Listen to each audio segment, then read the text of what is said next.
بسم الله الرحمن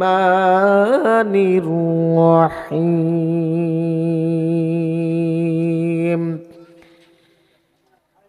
لا يستوي أصحاب النار وأصحاب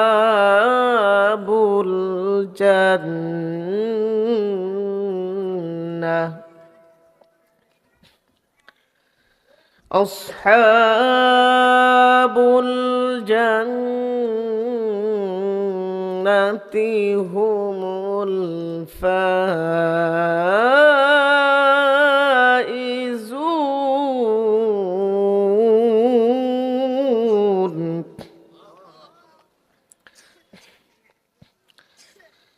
لو أنزلنا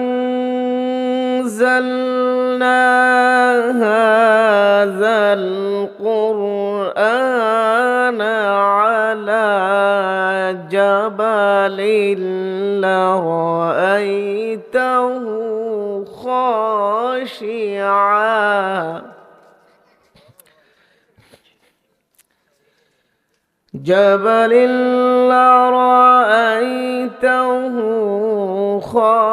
خاشعا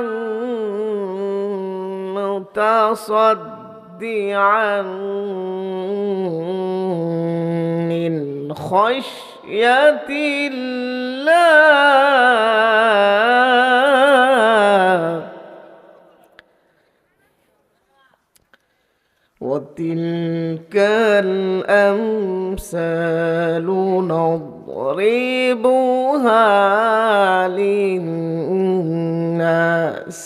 لعلهم يتفكرون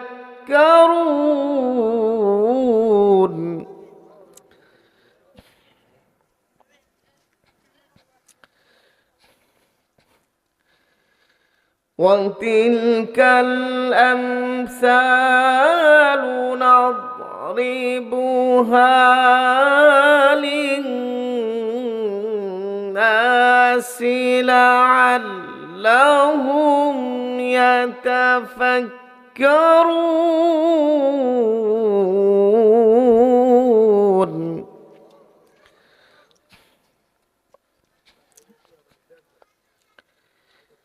وتلك الأمثال نضربها للناس لعلهم يتفكرون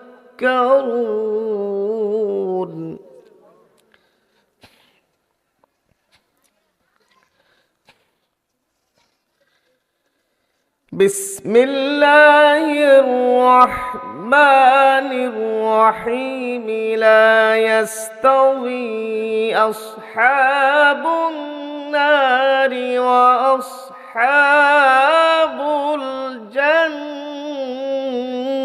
الجنة أصحاب الجنة هم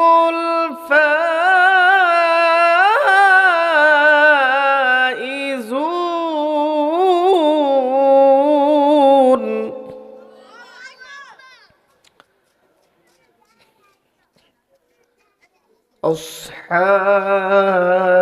أصحاب الجنة هم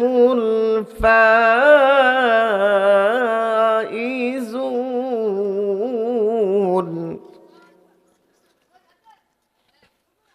أصحاب النار وأصحاب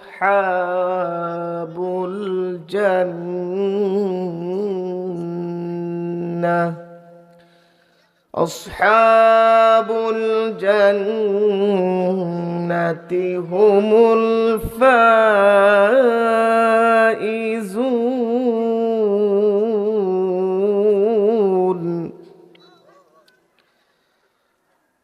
صدق الله العظيم.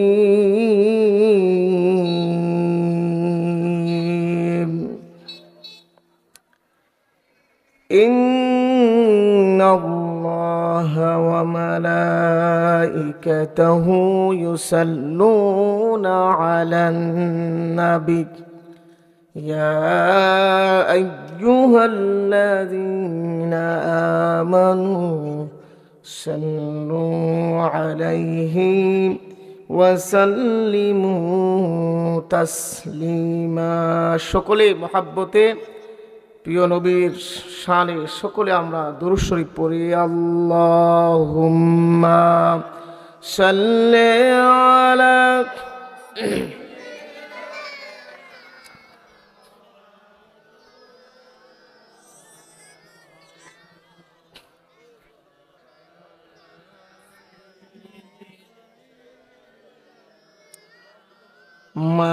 মাওলানা আল্লাহুম্মা সাল্লি আলা সাইয়্যিদিনা মাওলানা মুহাম্মদ ওয়া আলা আলি সাইয়্যিদিনা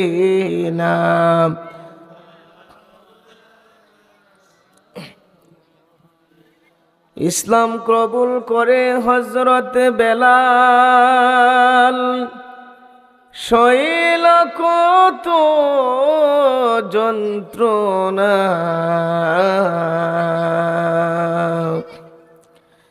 ইসলাম গ্রহণ করে হযরত বেলাল শৈল কত যন্ত্রণা মাথায় দড়ি পায়ে দড়ি তবু ইসলাম ছাড়লো না আল্লাহুম্মা সকলে পড়ি সাল্লি আলা মাওলানা মুহাম্মদ وعلى آل سيدنا مولانا আমরা সকলে শুকরিয়া আদায় করছি সকলে পড়ছি আলহামদুলিল্লাহ জোরে বলছি আলহামদুলিল্লাহ আপনারা কি মাহফিলে এসে মন খারাপ নাকি তাহলে আল্লাহর শুকরিয়া আরো জোরে বলা যাবে না আমরা এতগুলো মানুষ সবাই যদি জোরে আলহামদুলিল্লাহ বলি তাহলে তো এই এলাকা প্রকম্পিত হওয়ার কথা ঠিক কিনা বলেন আমরা জোরে সুরে বলছি আলহামদুলিল্লাহ আরো জোরে বলি আলহামদুলিল্লাহ রব্বানা লাকাল হামদ হামদান কাসীরান তয়্যিবান মুবারাকান ফিহে সকল অবস্থায় কার শুকরিয়া আদায় করতে হবে মাহফিলে কার শুকরিয়া আদায় হবে মসজিদে কার শুকরিয়া আদায় হবে গান বাজনায় কার শুকরিয়া আদায় হবে গান বাজনায় কি আল্লাহর শুকরিয়া আদায় হবে কারণ গান বাজনা যেখানে হয় আল্লাহর রহমত সেখানে আসে না সেখানে আল্লাহর গজব নাজিল হয় ঠিক কিনা বলেন গান বাজনা যেখানে মুসলমান নাই গান আছে যেখানে আমরা নাই কোরআন আছে যেখানে আমরা আছি আল্লাহ তাআলা আমাদের সবাইকে কবুল করুন আমরা বলি আমিন কোরআনের মজলিস যেখানে তৈরি হয়ে যায় সেই জায়গা কোনো সামান্য উঠান বাজারঘাট জমির মর্যাদা থাকে না আল্লাহর কাছে সেই জায়গার মর্যাদা জান্নাতের একটি অংশ পরিণত হয়ে যায় বলেন আলহামদুলিল্লাহ জোরে বলে আলহামদুলিল্লাহ সম্মানিত উপস্থিতি রাসূল সাল্লাল্লাহু আলাইহি ওয়াসাল্লাম বলেছেন যে জায়গায় আল্লাহ তাআলার কোরআনের জিকির হয় কোরআন তেলাওয়াত হয় আল্লাহর তাসবিহ পাঠ করা হয়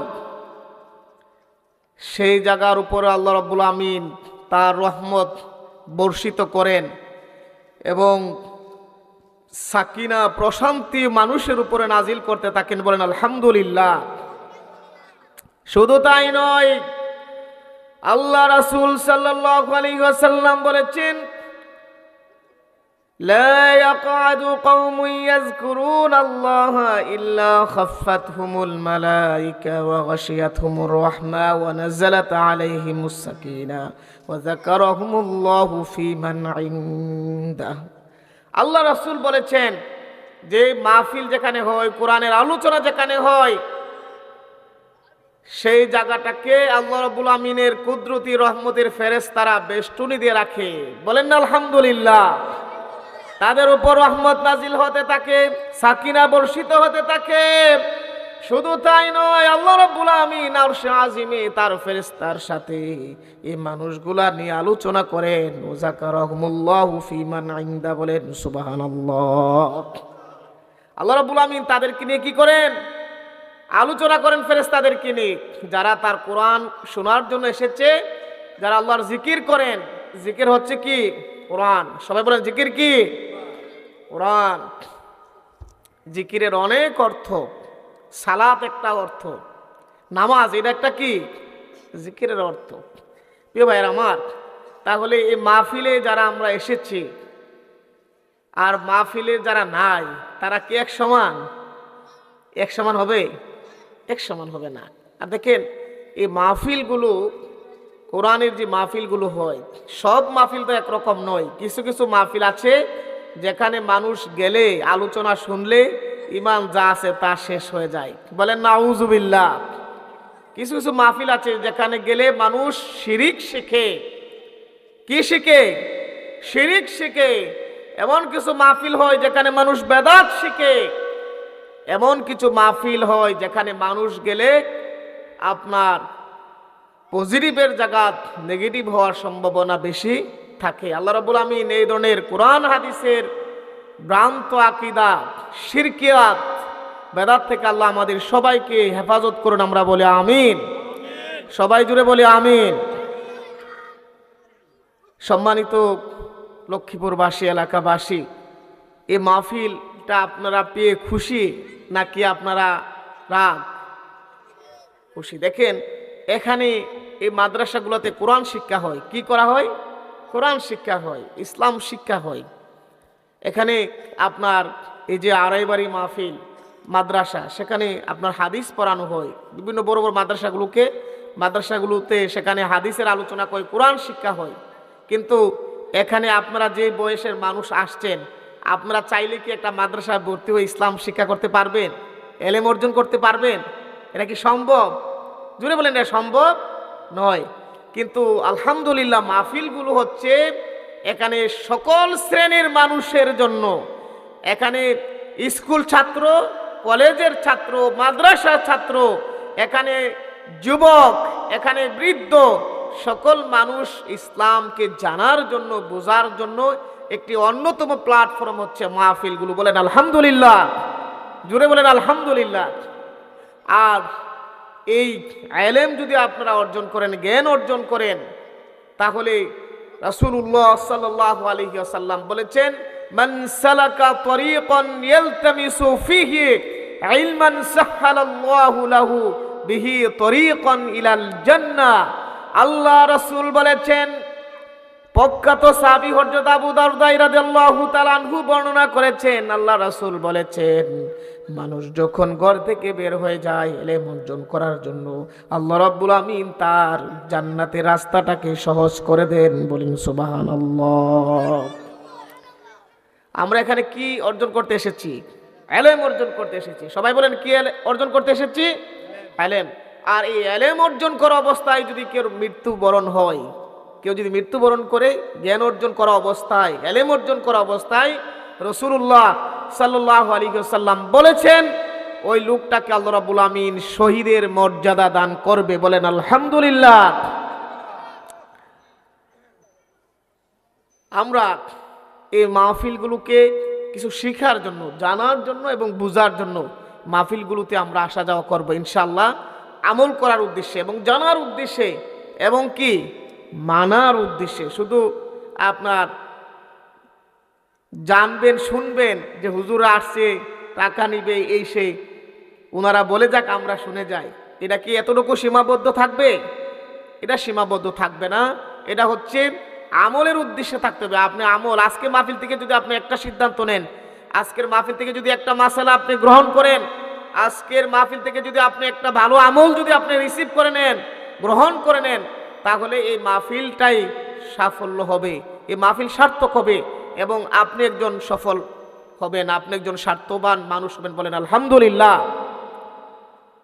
সম্মানিত ভাইয়ের আমার, এই মাদ্রাসার এই সুন্দর এই যে মাহফিল, এই কোরআনের এই আলোচনা, এই কোরআনের আলোচনা যদি কিয়ামত পর্যন্ত যদি উলামায়ে কেরাম, মুফাসসির কেরাম যদি করেন, বলেন, লেখেন, তারপরেও এই কোরআনের আলোচনা, কোরআনের ব্যাখ্যা লেখা শেষ করা যাবে না। কোরআনের আলোচনা শুরু করা যাবে কিন্তু শেষ করা যাবে না।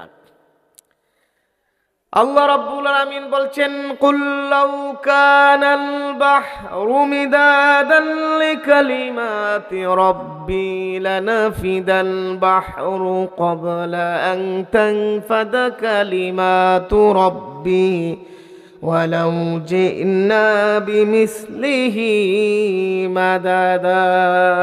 আমি আমার ভাষায় বলছি যে আল্লাহ রাব্বুল আলামিন মহাসমুদ্রে যত পানি আছে, এই পানিগুলো যদি কলমের কালি বানাই দেওয়া হয়, যত গাছপালা আছে সকল গাছপালাকে যদি আপনার কলম বানিয়ে দেওয়া হয়, আর আপনার পৃথিবীর গোটা জমিনটাকে, বিস্তীর্ণ জমিনকে যদি খাতা বানিয়ে দেওয়া হয়, জিন এবং ইনসানকে যদি কোরআনের তাফসীর লেখার জন্য যদি বলা হয়, তারা যদি লেখা শুরু করে, মহাসমুদ্রের পানি দিয়ে তৈরি করা কলমের কালি ফুরাই যাবে, আপনার গাছপালা দিয়ে তৈরি করা কলম শেষ হয়ে যাবে, বিস্তীর্ণ জমিন দিয়ে খাতা শেষ হয়ে যাবে। জিন এবং ইনসানগুলো কোরআনের ব্যাখ্যা, কোরআনের আলোচনা লেখা শুরু করবে, জিন ইনসান সব মানুষ মারা যাবে, মহাসমুদ্রের পানি শেষ হয়ে যাবে, সব ফুরাই যাবে। তারপরেও আল্লাহ সুবহানাহু ওয়া তাআলার সে কালামে হাক্কানি, কালামে রাব্বানির আলোচনা, তাফসীর, ব্যাখ্যা বলে লেখে শেষ করতে পারবে না। বলেন সুবহানাল্লাহ। সবাই জুড়ে বলেন না সুবহানাল্লাহ। এই সে মহাগ্রন্থ কোরআন আল্লাহ সুবহানাহু ওয়া তাআলা আমাদের প্রিয় নবী রাসূলুল্লাহ সাল্লাল্লাহু আলাইহি ওয়াসাল্লামের উপরে নাজিল করেছেন, অবতীর্ণ করেছেন। আমরা সকলে বলছি আলহামদুলিল্লাহ। আর এই মহাগ্রন্থ আল কোরআনুল কারীমে আল্লাহ সুবহানাহু ওয়া তাআলা মানব জাতির সমস্ত দিক নির্দেশনাগুলো, বিধানগুলো আল্লাহ সুবহানাহু ওয়া তাআলা কোরআনে উল্লেখ করেছেন। বলেন আলহামদুলিল্লাহ। এই কোরআন হচ্ছে এমন একটি কনস্টিটিউশন, কোরআন হচ্ছে এমন একটি গ্রন্থ, কোরআন হচ্ছে এমন একটি কিতাব, এমন একটি গাইড বুক, যেখানে পৃথিবীর মানব জাতির এমন কোনো বিষয় নাই যেই বিষয়ে আল্লাহ রাব্বুল আমিন সেখানে উল্লেখ করেন নাই। বলেন আলহামদুলিল্লাহ। প্রিয় ভাইরা আমার, এই কোরআন শুধুমাত্র মানুষ মারা গেলে খতম দেওয়ার জন্য আসছে, বিষয়টা এরকম নয়। এই কোরআন শুধুমাত্র আপনি বিপদে পড়লে আইসা আপনি ফু নিবেন, এ ফু দেওয়ার জন্য কোরআন আসে নাই। কোরআন কি ফু দেওয়ার জন্য আসছে শুধু? সবাই বলেন। আপনি মারা গেলেন, আপনার জন্য একের পর এক মানে কি দিল, খতম দিতে থাকলো, আপনার জীবনটা কোরআনের বিরুদ্ধে চালাইলেন, কোরআনের আইনের বিরুদ্ধে আপনি কাজ করলেন, কোরআনের সীমা লঙ্ঘন করে আপনি দুনিয়াতে জীবনযাপন করলেন। আপনি মারা যাওয়ার পরে যদি এরকম শত শত যদি কোরআন খতম দেয়, তাহলে কি কোনো কাজ হবে? বলেন, কোনো কাজ হবে না। কারণ হচ্ছে আপনার দুনিয়াই ছিল কোরআনের বিরোধী কাজ। কথা কি বুঝতে পারছেন? দুনিয়াতে ছিলেন আপনি কোরআন বিরোধী, আর আপনি মারা যাওয়ার পরে কোরআনের খতম দিলে লাভ হবে কি? প্রিয় ভাইয়েরা আমার, এই কোরআন আসছে আমাদের জীবনের সকল দিক নির্দেশনাগুলো আমরা যেন মেনে চলতে পারি, এই সব বিষয় আল্লাহ সুবহানাহু ওয়া তাআলা এই কোরআনে কোট করেছেন, নোট করেছেন, তিবিয়ানাল লিকুল্লি শাই, যে এমন কোনো বিষয় নাই যে বিষয় আল্লাহ রাব্বুল আমিন কোরআনে উল্লেখ করে নাই। বলেন আলহামদুলিল্লাহ। আমি আপনাদেরকে জাস্ট ফর অনলি একটি এক্সাম্পল দিচ্ছি, একটা বিধান, কোরআনের বিধান বলছি, যেই সমস্যার সাথে এখানে যারা উপস্থিত আছেন স্টেজে, আমার ডানে বামে যে সমস্ত মুরব্বীরা আছেন, উলামায়ে কেরাম আছেন, অডিয়েন্সে যারা আছেন, যারা আমার পাশে আমার আলোচনা শুনছেন, আপনারা সকলে 100% আমার সাথে একমত হবেন। বাংলাদেশে আমাদের প্রিয় বাংলাদেশে যদি সবচেয়ে বড় 5টা সমস্যা থাকে, এর অন্যতম একটি সমস্যা হচ্ছে দারিদ্রতা, অর্থনীতি, বেকারত্ব। ঠিক কিনা বলেন? বেকারত্ব বাংলাদেশে এটা বড় সমস্যা কিনা বলেন? বাংলাদেশে 20 থেকে 45 বছরের মানুষগুলো, অধিকাংশ মানুষ বেকার। বাংলাদেশের সমস্যাগুলোর সবচেয়ে উল্লেখযোগ্য সমস্যা হচ্ছে বেকারত্ব, দারিদ্রতা, প্রিয় ভাইরা আমার। কিন্তু এই দারিদ্রতা বাংলাদেশে কি দিন দিন বৃদ্ধি পাচ্ছে না কমতেছে? বাড়তেছে। অথচ এই দারিদ্রতা বিমোচন কিভাবে হবে, দারিদ্রতা কিভাবে অপসারণ হবে, দারিদ্রতা কিভাবে কবর রচিত হবে, এর ফর্মুলা আল্লাহ সুবহানাহু ওয়া তাআলা এই পবিত্র কোরআনুল কারীমে দিয়েছেন। বলেন সুবহানাল্লাহ। দারিদ্র বিমোচনের ফর্মুলা, আল্লাহ তাআলার ফর্মুলা হচ্ছে যাকাত। আল্লাহর ফর্মুলা কি? যাকাত। যাকাত আল্লাহ রাব্বুল আমিনের 5টি বিধানের ভিতরে, ইসলামের মৌলিক ফান্ডামেন্টাল যে 5টি বিষয় আছে, এই 5টি বিষয়ের একটি অন্যতম বিষয় হচ্ছে যাকাত। আল্লাহ রাব্বুল আমিন এই মানুষের বেকারত্ব, যুব সমাজের বেকারত্ব দূর করার জন্য, দেশের দারিদ্রতার অভিশাপ বিমোচন করার জন্য আল্লাহ সুবহানাহু ওয়া তাআলা যাকাতকে তিনি কি করেছেন? ফরজ করে দিয়েছেন। প্রিয় ভাইরা আমার, অত্যন্ত দুঃখজনক বিষয় হচ্ছে যাকাত বাংলাদেশে যে পদ্ধতিতে চালু আছে, এটা যদি কিয়ামত পর্যন্ত এই পদ্ধতি চালু থাকে, কিয়ামতের সূর্য উদয় হবে, তারপরেও বেকারত্ব, দারিদ্রতা দূর হবে না। ঠিক কিনা বলেন? যেমন আমি আপনাদেরকে বলি, আমাদের দেশের যাকাতের সিস্টেমটা কি? আমাদের দেশে যাকাতের সিস্টেম হচ্ছে, আপনার যাদের নেশাব পরিমাণ, সবাই তো আর যাকাত নাই, যাদের যাকাত আছে তারা কি করেন, আপনার এই রমজান মাস, রমজানের ঈদ আসলে তারা সেখানে শাড়ি, লুঙ্গি, গামছা এগুলো নিয়ে আসেন কিনা বলেন? এই 500, 400, 1000 লোকের যাকাতের এই ব্যবস্থা করেন, মানে তাদেরকে কাপড়ের ব্যবস্থা করেন।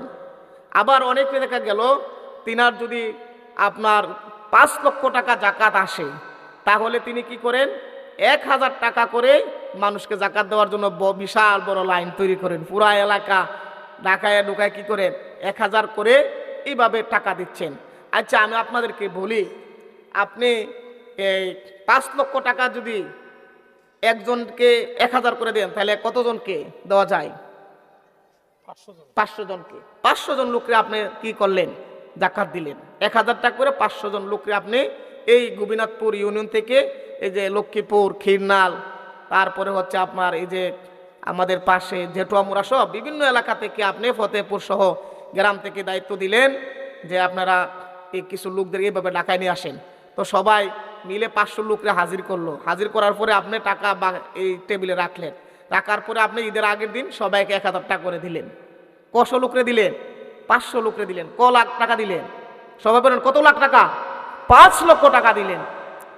এই 5 লক্ষ টাকা যে আপনি 1000 টাকা করে দিলেন, আচ্ছা আপনারা বলেন, এই 1000 টাকা দিয়ে কি সে কিছু করতে পারবে, নাকি ওই দিনে সে খরচ করে শেষ করে ফেলবে? বলেন, ওই দিনে শেষ করে ফেলবে। ঠিক কিনা বলেন? ঠিক। আপনি যদি এই 5 লক্ষ টাকাকে এই 500 লোকরে না দিয়ে আপনি যাকাতের সিস্টেম হচ্ছে, রাসূল সাল্লাল্লাহু আলাইহি সাল্লামের যাকাতের সিস্টেমটা এমনভাবে করছেন, এক লোকরে যখন একবার যাকাত দিতেন, পরের বছরে এসে দেখা গেল সে যাকাত খাওয়ার আর উপযুক্ত নাই। আর আমাদের দেশে সংগ্রামের আগের থেকে যে যাকাত পাইতাছে, আপনার এখন 54 বছর পার হয়ে গেল, এখনো সে যাকাতেই খাচ্ছে। ঠিক কিনা বলেন? অথচ একবার যাকাতের টাকা দেওয়ার পরে সে দ্বিতীয়বার যাকাত খাওয়ার উপযুক্ত থাকার কথা নয়। সিস্টেমটা হওয়ার কথা ছিল এরকম, 5 লক্ষ টাকাকে যদি আপনার 10 জন লোকরে যদি কি করা হয়, ডিস্ট্রিবিউট করা হইতো। কিছুদিন আগে একজন ভাই মারা গেছে, তার স্ত্রী বিধবা, তার ছোট ছোট বাচ্চা আছে, এরকম একজন মাকে যদি ডেকে নিয়ে যদি তাকে যদি আপনার একটা সেলাই মেশিন কিনে দেওয়া হয়, আর ছোট্ট একটা গাভীর বাছুর কিনে দেওয়া হয়, যে আপনি সেলাই মেশিনটা দিয়ে আর এই ছোট্ট গাভীর বাচ্চাটাকে আপনি লালন পালন করেন, এইগুলোকে আপনি কি করেন, পালন করতে থাকেন, তাহলে দেখা যাবে তার দারিদ্রতা কমবে না বাড়বে। তিনি সেলাই মেশিনটা দিয়ে আর গরুটা পালতে পালতে এটা কি আস্তে আস্তে বড় হবে না? দেখা গেছে 1 বছর পরে এই 20,000 টাকার গরুর বাচ্চাটা 70,000 টাকা কুরবানি ঈদের সময় বেচার কি হবে, উপযোগী হবে। এই দিকটা তার দৈনিক খরচ সেলাই মেশিনের মাধ্যমে কি চালু হলো। এরপরে ধরেন আরেকজন ভাই গরিব মানুষ অসহায়, তাকে যদি আপনি এখানে একটা ভ্যান গাড়ি, ওই যে মোটরওয়ালা ভ্যান গাড়ি আছে না, একটা ভ্যান গাড়ি যদি তাকে আপনি কি করেন, কিনে দেন। আমি তো জানি যে কসবা বাজারে যারা, আপনি তো কসবা থাকেন, কসবা বাজারে যারা ভ্যান গাড়ি চালা মোটর চালিত, তারা দৈনিক কমপক্ষে 1,000 টাকা রুজি করতে পারে, আলহামদুলিল্লাহ বলেন। তাহলে মাসে কত হাজার, 30,000 টাকা। তাহলে তাকে আপনি একটা ভ্যান গাড়ি কিনে দিলেন, একটা ভ্যান গাড়ি কিনে দিলেন। আরেকজনকে আপনি একটা ছোট অটো, রিক্সা অটো কিনে দিলেন। এভাবে করে যদি আপনি 5 লক্ষ টাকার 10 জনকে ভাগ করে দেন, তাহলে দেখা যাবে আগামী বছর এই 10 জনের একজনও কি হবে না, বলেন 10 জনের একজনও আর জাকাত খাওয়ার উপযুক্ত হবে না। প্রিয় ভাইয়ের আমার, এইভাবে কি হবে, জাকাতের ডিস্ট্রিবিউটটা ছিল এরকম। কিন্তু লঙ্গি দিয়ে, আপনার পাঞ্জাবি দিয়া, শাড়ি দিয়ে জাকাত যদি কিয়ামত পর্যন্ত দেওয়া হয়, কোনো লাভ হবে বলেন? কোনো লাভ সেখানে হবে না।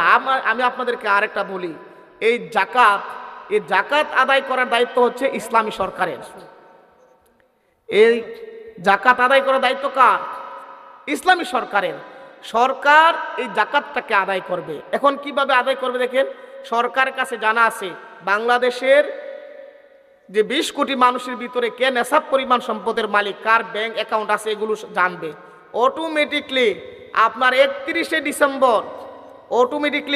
ডিসেম্বর আপনার মোবাইলে একটা মেসেজ চলে আসবে, কেন করে একটা মেসেজ আসবে যে আপনার এই বছর 20,000 টাকা জাকাত আসছে, আপনি এই টাকা কসবা ইসলামী ব্যাংক অথবা জনতা ব্যাংকে কি করেন, এটা পেমেন্ট করে আসেন। আপনার মোবাইলে ঠাস করে কি আসবে, কেন করে আপনার মেসেজ চলে আসবে। প্রিয় ভাইরা আমার, এইভাবে যদি মেসেজ যদি সারা বাংলাদেশের সকল নেশাব সম্পদের মালিক যারা আছে, বিত্তশালী আছে, তাদের মোবাইলে যদি টাকাগুলো এইভাবে মেসেজ চলে আসে, আর ব্যাংকের মাধ্যমে যদি সরকারের কাছে যদি জাকাতের টাকাগুলো যায়, তাহলে টাকার পরিমাণ কমবে না বাড়বে? সবাই জুড়ে বলেন, কমবে না বাড়বে? বাড়বে। এটা শত কোটি টাকা হয়ে যাবে, শত কোটি টাকা হয়ে যাবে। প্রিয় ভাইরা আমার, যে ফর্মুলার কথা বলছে, ফর্মুলা আলোকে যদি সরকার যদি এখানে একটা চিরুনি অভিযান দেয়, গ্রেফতারের অভিযান না কিন্তু, কিসের অভিযান? চিরুনি অভিযান। যে লক্ষ্মীপুর গ্রামে কতজন অসহায় গরিব আছে, লক্ষ্মীপুর গ্রামে কতজন যুবক বেকার, সারা বাংলাদেশে যদি এরকম একটা সার্ভ করা হয়, একটা চিরুনি অভিযান দিয়ে যদি বলা হয় সারা বাংলাদেশে লক্ষ্মীপুর গ্রাম, খিরনাল, চরনাল, এইভাবে যদি কতজন যুবক, কত লক্ষ যুবক বেকার আছে, এই যুবকদেরকে যদি একটা ডাটা যদি সরকার কি করবে, সংরক্ষণ করবে, সংরক্ষণ করার পরে এই যুবকদেরকে যদি তাদের অ্যাকাউন্টে যদি 2 লক্ষ টাকা করে দেওয়া হয়, বলেন 2 লক্ষ টাকা করে যদি সরকার কি করে তাদের অ্যাকাউন্টে ঢুকাই দেয়, এই 2 লক্ষ টাকা দিয়ে কি আপনার গাড়ি, মোটরসাইকেল কিনবে? মোটরসাইকেল কিনবে না। 2 লক্ষ টাকা দিয়ে বলা হবে তুমি একটা গরুর খামার দিবে, একজনকে বলবে তুমি মুরগির খামার দিবে, আরেকজনে হাঁসের খামার দিবে, আরেকজনে ক্ষুদ্র ব্যবসা। এরকম যদি ব্যবসা শুরু করে, প্রিয় ভাইরা আমার, এই বছর যদি 500 কোটি টাকা যদি আপনার এইভাবে যদি মনে করেন 50,000 বা 2 লক্ষ 3 লক্ষ যুবকের মাঝে ডিস্ট্রিবিউট করা হয়, এইভাবে যদি করা হয়, আপনারা বলেন আগামী 5 বছর পরে কোনো বেকারত্ব কি বাংলাদেশে থাকবে? জোরে বলেন, থাকবে? এভাবে হলে থাকবে না। কিন্তু আজকে দুঃখজনক বিষয় হচ্ছে 54 বছর হয়ে গেল, বেকারত্ব কমলো না বাড়লো? বাড়ছে। কারণ হচ্ছে আমরা আমাদের যারা সরকার পরিচালনা যারা করেছেন, কিন্তু কোরআনের এই ফর্মুলা, দারিদ্র বিমোচনের যে ফর্মুলা, এই ফর্মুলাতে তারা আসতে পারেন নাই। কারণ আমাদের সংবিধান তো হচ্ছে হাওলাত করা, ব্রিটিশের কাছ থেকে হাওলাত করে আনা হয়েছে। কি করা হয়েছে? হাওলাত করে বার করে আনা হয়েছে। এজন্য এই ব্রিটিশের মন গড়া তৈরি করা এই সংবিধান দেওয়ার কারণে, এই সংবিধান দিয়ে দেশ চলার কারণে 54 বছর নয়, 54 লক্ষ বছর গেলেও দেশ উন্নত হবে না। আমার কথার সাথে কি আপনারা একমত? প্রিয় ভাইরা আমার, দেশে দারিদ্রতা বিমোচনের জন্য যদি কোরআনের ফর্মুলা জাকাতের পন্থায় যদি আমরা চলে আসতে পারি, তাহলেই সেটা দারিদ্র বিমোচন হবে। বেকারত্বের যে অভিশাপ, এই অভিশাপের কবর রচনা হবে বাংলাদেশে, ঠিক কিনা বলেন? প্রিয় ভাইয়েরা আমার, কোরআনুল কারীম আল্লাহ সুবহানাহু ওয়া তাআলা মানুষের ব্যক্তিগত জীবন, তার পারিবারিক জীবন, তার সামাজিক জীবন, তার রাষ্ট্রীয় জীবন, সকল বিষয় আল্লাহ রাব্বুল আমিন কোরআনুল কারীমে সব বিষয়গুলো তুলে ধরেছেন। বলেন সুবহানাল্লাহ। ওয়া নাযালনা আলাইকাল কিতাবা তিবয়ানাল লিকুল্লি শাইইন ওয়া হুদাও ওয়া রাহমাতাও ওয়া বুশরা লিল মুসলিমিন।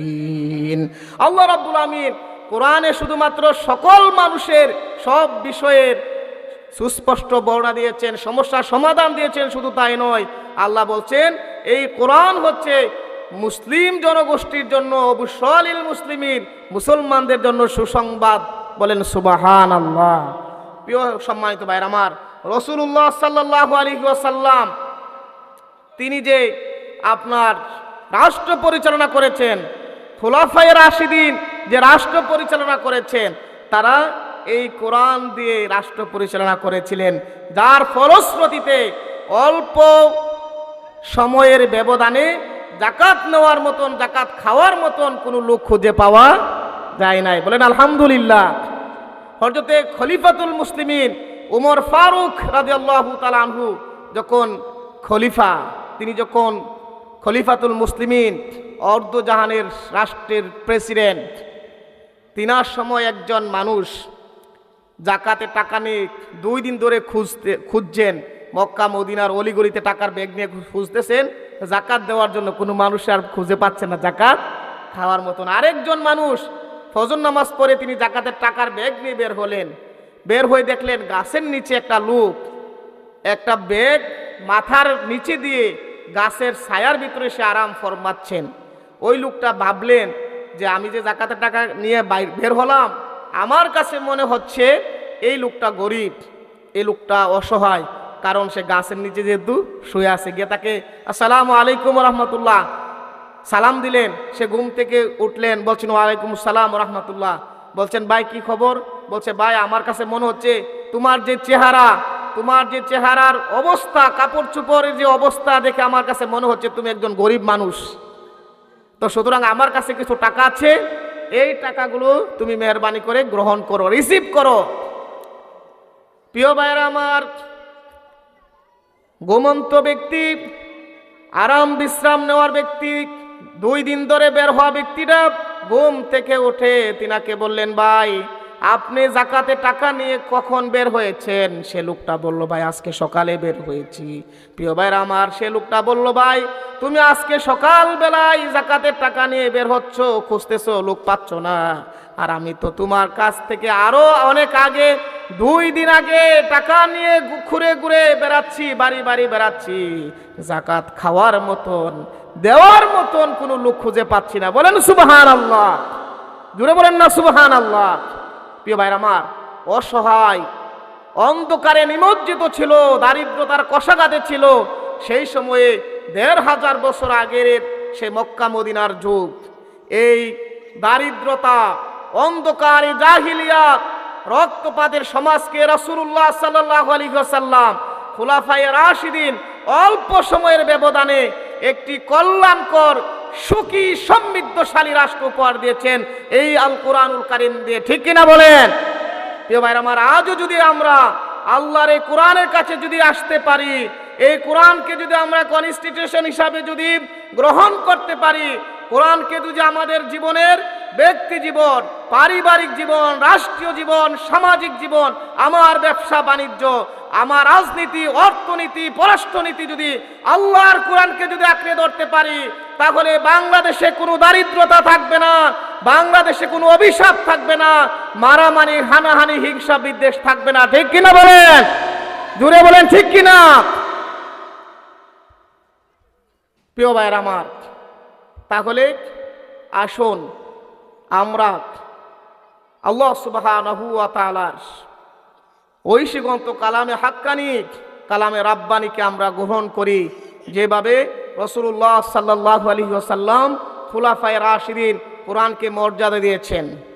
কোরআনকে সবচেয়ে বেশি মর্যাদা দিয়েছেন রাসূলুল্লাহ সাল্লাল্লাহু আলাইহি ওয়াসাল্লাম। সাহাবায়ে আজমাইন তারা সবচেয়ে বেশি কোরআনকে মর্যাদা দিয়েছেন, কোরআনের কথা শুনেছেন, কোরআনের আমল করেছেন এবং কোরআনকে সামাজিকভাবে, রাষ্ট্রভাবে রূপরেখায় বাস্তবায়ন করার জন্য সর্বোচ্চ চেষ্টা করেছেন। বলেন সুবহানাল্লাহ। ছোট্ট একটি উদাহরণ দিয়ে আমি শেষ করছি এভাবে, যে হযরত উমর ফারুক রাদিয়াল্লাহু তাআলা আনহু তিনি যখন খলিফাতুল মুসলিমিন, ইয়েমেন থেকে কিছু কাপড় আসলো, খলিফা তিনি সবার কাছে বন্টন করে দিলেন। হযরত উমর ফারুক রাদিয়াল্লাহু তাআলা আনহু ছিলেন একটু লম্বা মানুষ, তার বুকটা ছিল একটু চওড়া, কিন্তু তিনি যে কাপড়টা পেয়েছেন, জামাটা পেয়েছেন, এই জামা দিয়ে তিনার সুন্দর কোনো জামা হয় না। এজন্য তিনার ছেলে আব্দুল্লাহ তার যে অংশ জামাটা ছিল সেই জামাটা বাবাকে উপহার দিলেন। বাবা এবং পুত্রের জামা একত্রিত করে তিনি একটি লম্বা জামা বানাইলেন। খলিফাতুল মুসলিমিন পরের দিন জুমার খুতবা দেওয়ার জন্য মসজিদে দাঁড়ালেন। জুমার খুতবা পাঠ করবেন। একজন যুবক বলছেন, খলিফাতুল মুসলিমিন, আজকে আপনার খুতবা ততক্ষণ পর্যন্ত শুনবো না যতক্ষণ পর্যন্ত আপনি আমার প্রশ্নের জবাব না দিবেন। মসজিদ বরাত মানুষ। আপনি বলেন উমর কি সাধারণ কোনো আমাদের বাংলাদেশের সাধারণ প্রধানমন্ত্রীর মতন প্রধানমন্ত্রী, অর্ধজাহানের প্রেসিডেন্ট, তিনাকে বলছে আমি আপনার খুতবা ততক্ষণ পর্যন্ত শুনবো না যতক্ষণ না আমার প্রশ্নের জবাব না দিবেন। আশ্চর্য হয়ে গেল সবাই, কিং কর্ত বিমূঢ় সবাই, কি বলছে যুবক? হযরত উমর ফারুক রাদিয়াল্লাহু বলছেন, যুবক বলো কি হয়েছে? বলছেন, খলিফাতুল মুসলিমিন, আমাদের জামার যা আছে, আমাদের জামা সবাই তো খাটো, ছোট ছোট জামা, অল্প কাপড়, কিন্তু আপনার জামাটা তো অনেক লম্বা। এই লম্বা জামা আপনি কোথাইতে পাইলেন? আমরা পাইলাম একটু এক অংশ, আপনি পাইলেন ডাবল অংশ। তার কারণ কি আপনি ব্যাখ্যা দিতে হবে। উমর ফারুক রাদিয়াল্লাহু তাআলা আনহু বলছেন, যুবক, আমার পক্ষ থেকে আমার ছেলে আব্দুল্লাহ তোমার প্রশ্নের জবাব দিবে। আব্দুল্লাহ দাঁড়িয়ে মসজিদের সমবেত সবার উদ্দেশ্যে আব্দুল্লাহ বলেছেন, ও যুবক, ইয়ামেন থেকে যে কাপড় এসেছে, জামা এসেছে, সবাইকে ভাগ করে দেওয়া হয়েছে। আমার বাবার জামাটা ছোট হওয়ার কারণে আমার যে অংশটা ছিল আমি অংশটা আমার বাবাকে দিয়ে দিলাম। কারণ আমার বাবার কাছে পৃথিবীর বহু দেশ থেকে রাষ্ট্রদূতরা আসে, তিনি কথা বলতে হন, তাদের সাথে সাক্ষাৎ হয়। এজন্য ভাবলাম আমার কাপড়ের অংশটা আমার বাবাকে দিয়ে দিলাম। এজন্য যুবক, আমার বাবার খলিফাতুল মুসলিমিন উমরের জামাটা একটু লম্বা হয়েছে। জোরে বলেন না সুবহানাল্লাহ। এরপরে বলছে খলিফাতুল মুসলিমিন, এবারে আপনি কি করেন? এবারে আপনি খুতবা পড়েন। প্রিয় ভাইরা আমার, হযরত উমর ফারুক রাদিয়াল্লাহু তাআলা আনহু তিনি একদিন সরকারি বাসভবনে তিনার অফিসে কাজ করছেন। রাত্রিবেলা তিনি লাইট জ্বালিয়ে কাজ করছেন। এমত অবস্থায় আরেকজন জৈনিক ব্যক্তি গিয়ে ব্যক্তিগত কথা শুরু করলেন। হঠাৎ করে তিনি কি করলেন? লাইটটা অফ করে দিলেন। দেখেন, হঠাৎ করে লাইটটা অফ করে দিলেন। তিনি লজ্জিত হলেন, যে বলছে, খলিফাতুল মুসলিমিন, আপনি কথার ফাঁকে লাইটটা অফ করে দিলেন, কারণ কি? তখন হযরত উমর বলছেন, ওই ব্যক্তিকে বললেন, দেখো, এই যে লাইট, এই লাইটটা হচ্ছে সরকারি খরচের, সরকারি লাইট। আর এখন তুমি আমার সাথে যে আলাপ করছো এটা ব্যক্তিগত, এটা কি ব্যক্তিগত। সুতরাং সরকারি খরচ ব্যয় করে আমরা ব্যক্তিগত কাজ করতে পারি না। প্রিয় ভাইরা আমার, আল্লাহর কসম করে বলছি, যে রাষ্ট্রের নেতারা গরিব হবে সেই রাষ্ট্রের সাধারণ মানুষগুলো তত বেশি ধনী হবে। ঠিক কিনা বলেন? দেশের যারা দায়িত্ব পালন করেন, সরকারের এমপি, মন্ত্রী, আমলা, তারা যদি এরকম আল্লাহভীরু হতেন, জবাবদিহিমূলক হতেন, দেশ বান্ধব হবেন, দুর্নীতিমুক্ত যদি না হতেন, চাঁদাবাজ মুক্ত যদি না হতেন, তাহলে বাংলাদেশ সোনার বাংলায় রূপান্তরিত হয়ে যেত। ঠিক কিনা বলেন? আসুন আমরা খলিফাতুল মুসলিমিন যেভাবে করে সাহাবায়ে কেরাম কোরআনকে যেভাবে মর্যাদা দিয়েছেন, কোরআনে কি দুর্নীতির কথা আছে? কোরআনে দুর্নীতির কথা আছে, চুরির কথা আছে, ডাকাতির কথা আছে, জেনা ব্যভিচারের কথা আছে, মানুষের উপর জুলুম করার কথা আছে, অন্যায়ভাবে মানুষকে মামলা দেওয়ার কথা আছে, এগুলো তো কোরআনে নাই। তাহলে এই যেইগুলো নাই, এই কোরআনকে সামাজিকভাবে রাষ্ট্রীয়ভাবে কি করা দরকার, প্রতিষ্ঠিত করা দরকার। তাহলে দেখবেন কোনো হানাহানি থাকবে না, হিংসা বিদ্বেষ থাকবে না, চুরি থাকবে না, ডাকাতি থাকবে না, জেনা থাকবে না, ব্যভিচার থাকবে না, অন্যায় থাকবে না, মানুষের উপর কেউ কোনো জুলুম করবে না। সকল মানুষ সমৃদ্ধশালী হবে, সকল মানুষ সেখানে আনন্দ উল্লাস করবে, সকল মানুষ সেখানে ইসলামকে ভালোভাবে সেখানে পালন করবে। কার উপর কার কোনো জুলুম থাকবে না, হিংসা থাকবে না, বিদ্বেষ থাকবে না। আজকের এই হাফিজি মাদ্রাসার, এই কোরআনের মাদ্রাসার এই মাহফিল থেকে আমরা আজকে সিদ্ধান্ত নিতে চাই, এই কোরআনকে আমরা শুধুমাত্র তেলাওয়াতের মাধ্যমে সীমাবদ্ধ রাখতে চাই না। এই কোরআনকে আমরা আমাদের ব্যক্তি, রাষ্ট্র, সকল ক্ষেত্রে কোরআনকে মর্যাদা দিতে চাই। আপনারা কি আমার সাথে একমত আছেন? কে কে আছেন একটু হাত তুলে দেখি। নারে তাকবীর! আল কোরআনের আলো, আল হাদিসের আলো। আল্লাহ সুবহানাহু ওয়া তাআলা আজকের এই মাহফিলকে কবুল করুন, এই কোরআনের এই মাদ্রাসাকে, এই হাফিজিয়া নুরানিয়া মাদ্রাসাকে কবুল করুন, এই এলাকাকে আল্লাহ সুবহানাহু ওয়া তাআলা কবুল করেন। অনেক বেশি ভালো লাগলো আপনাদের সুন্দর উপস্থিতি দেখে, মাশাআল্লাহ।